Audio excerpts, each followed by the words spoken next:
हमारा अगला क्वेश्चन है, find the root of the equation x log 10x minus 1.2 equals to 0 up to 5 decimal places using Newton Raphson method.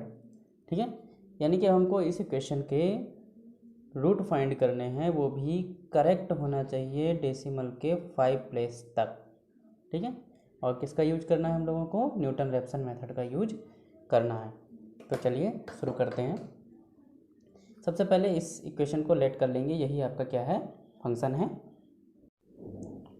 लिखिए f(x) equals to x log 10x minus 1.2 equals to 0। ये आपका क्या हो गया? Function है। Equation number 1 है। इसको feed करना है कैलकुलेटर में। लॉग वाला फंक्शन इसमें कैसे फीड करते हैं वो आप देख लीजिए। सबसे पहले alpha y equals to alpha x into log alpha x। Okay, ये हो गया। फिर माइनस 1.2, ये आपका फंक्शन पूरा इसमें फीड हो गया। ठीक है, अब इसकी वैल्यू आपको फाइंड करनी है डिफरेंट नंबर रख के। देखिए कैलकुलेट करेंगे इसकी वैल्यू 0 पर। तो अब ये जैसे ही हमने इसको 0 रखा तो इसकी वैल्यू क्या आएगी? 0। देखिए 0 से इसकी इंटू कराएंगे तो इसकी वैल्यू क्या आएगी? 0। तो ये आ गया आपका f(0) की वैल्यू आई है 0 माइनस 1.2। ठीक है, तो इसकी क्या वैल्यू आएगी? माइनस की 1.2। ठीक है, अब इसकी वैल्यू 1 पे देखते हैं, यानी कि फंक्शन ऑफ 1 पे कितनी वैल्यू आएगी इसकी। 1 पे वैल्यू देखने के लिए इसको दोबारा फीड नहीं करना है, सिंपली कैलकुलेट दबाएंगे और यहाँ लिखेंगे 1। इसकी वैल्यू देखेंगे तो कितनी आई है? माइनस 1.2।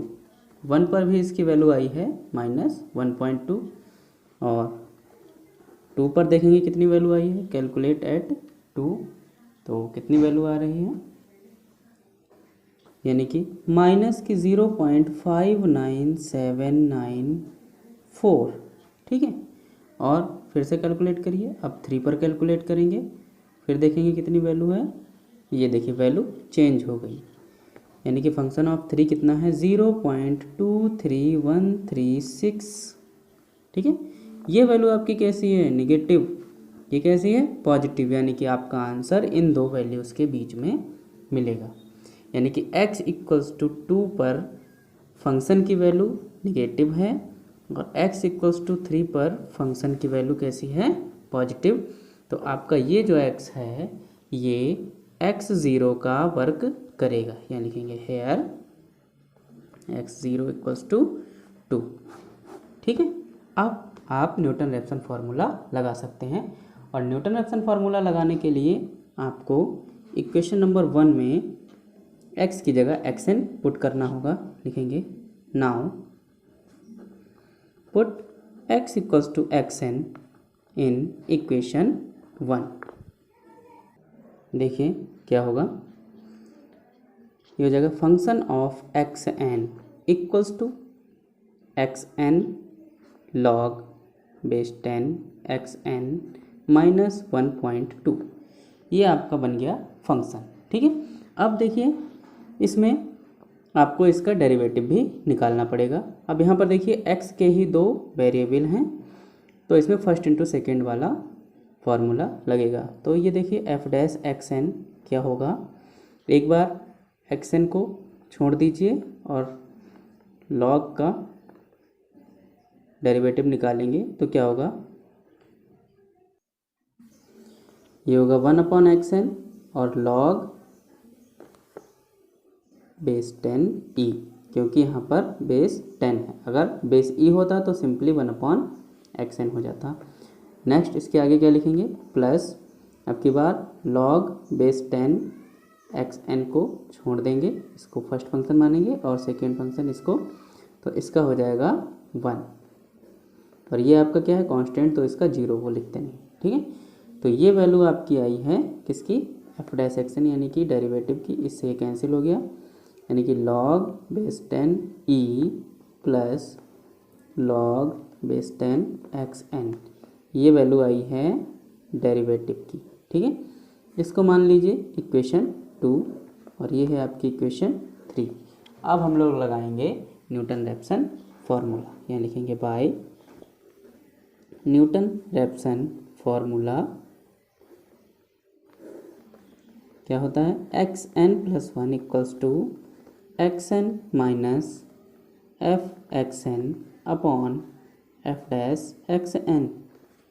इसमें वैल्यू रख दीजिए, यानी कि x n minus function of x n की वैल्यू कितनी है, x n log base 10 x n minus 1.2 upon derivative की वैल्यू कितनी है, log base 10 e plus log base 10 x n. इसको सॉल्व कर लेंगे। ठीक है, देखिए इसके इंटू इससे और इसके इंटू इससे कराइए, तो इधर हो जाएगा x n log 10 e plus x n log 10 x n. अब ये माइनस यहाँ शिफ्ट करा देंगे, तो हो जाएगा माइनस का x n log base 10 x n minus minus minus हो गया प्लस, और ये 1.2 अपॉन इन दोनों की मल्टीप्लाई, यानी कि log base 10 e plus log base 10 x n. ठीक है, यहाँ देखिए कुछ कैंसिल हो रहा है ये। ठीक है, और ऊपर क्या बचा, देखिए x n log base 10 e plus 1.2 upon log base 10 e plus log base 10 x n. तो ये किसकी वैल्यू आई है, एक्स एन प्लस 1 की। इस इक्वेशन में आप लोग एक्स एन की डिफरेंट डिफरेंट वैल्यू रख के एक्स की वैल्यू फाइंड करेंगे अप टू 5 डेसिमल प्लेस तक। ठीक है, चलिए रख के देखते हैं। सबसे पहले n इक्वल्स टू 0 पर रखेंगे, पुट n इक्वल्स टू 0। ठीक है, तो क्या हो जाएगा, x1 equals to x naught log base 10 e plus 1.2 upon log base 10 e plus log base 10 x naught. ठीक है, अब आपको ये फीड करना होगा अपने कैलकुलेटर में, लेकिन उससे पहले लॉग ई की वैल्यू लिख लेते हैं। लॉग ई की जो वैल्यू होती है वो है 0.43429448 इसको हम लोग 5 अंकों तक ही लिखेंगे। ठीक है, क्योंकि हमें मोस्टली 5 अंकों तक ही इसकी वैल्यू चाहिए होती है। देखिए इस फंक्शन में लॉग बेस 10 ई की जगह इसकी वैल्यू रखेंगे 0.43429, तो ये वाला फंक्शन हमको मिल जाएगा। ठीक है, अब इसको हम लोग कैलकुलेटर में फीड कर लेंगे और यहाँ पे n के डिफरेंट डिफरेंट मान रख के x1 x2 आदि के मान निकाल लेंगे। ये alpha y equals to alpha x bracket 0.43429 bracket close plus 1.2 bracket close divide by bracket 0.43429 plus log base 10 फिर x। ठीक है, और ये ब्रैकेट क्लोज। अब हम लोगों को कैलकुलेट करना है x की वैल्यू। अब यहाँ पर हम x नॉट यूज करेंगे। ठीक है ना, तो सबसे पहले put n equals to 0 we get the value of x1 is this, and now we obtain the value of x1 is this. Now put n equals to 1, we get the value of x2. Now put n equals to 2, we get the value of x3 equals to this. Now put n equals to 3, we get the value of x4. From above we can say that x3 equals to x4 equals to 2.74064 up to 5 places of decimal, hence x equals to 2.74064. Okay, take care, bye bye.